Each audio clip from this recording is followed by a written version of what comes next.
నువ్వు సిట్టు లట్టు పొట్టు ఎన్నన్నా వేసుకో, ఏమన్నా చేసుకో, మాకు న్యాయస్థానాల మీద గౌరవం ఉంది.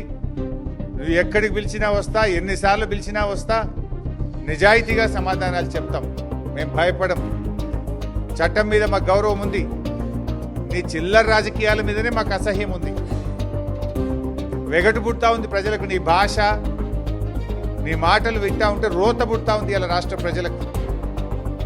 రేవంత్ రెడ్డి గారు చూసుకో, అసలు ఇడిచిపెట్టం, నేను ఇంకా గట్టి కొట్లాడతాం. నీ 6 గ్యారెంటీల అమలు మీద, నీ కుంభకోణాల మీద మేము మా పోరాటాలు జరుపుతూనే ఉంటాం. అది ఉద్యమ పార్టీ, రాష్ట్రం సాధించిన పార్టీ బీఆర్ఎస్ పార్టీ. మేము కేసీఆర్ సృష్టించిన సైనికులం, కార్యకర్తలం. మేము మాకు త్యాగాలు తెలుసు, మాకు పోరాటాలు తెలుసు. నీలాగా వెన్నుపోట్లు, కుట్రలు, కుతంత్రాలు, చీకటి రాజకీయాలు మాకు తెలియవు. మా కేసీఆర్ నేర్పింది పోరాటం, త్యాగం, ప్రజల పక్షాన నిలబడడం మా కేసీఆర్ గారు నేర్పింది. నువ్వు ఎన్ని సిట్ నోటీసులు పంపుతో పంపు, మేము భయపడేది లేదు. కానీ నువ్వు దర్యాప్తు పేరు మీద ఆడుతున్నటువంటి ఈ నాటకం తెలంగాణ ప్రజలు నిశ్చితంగా గమనిస్తూ ఉన్నారు.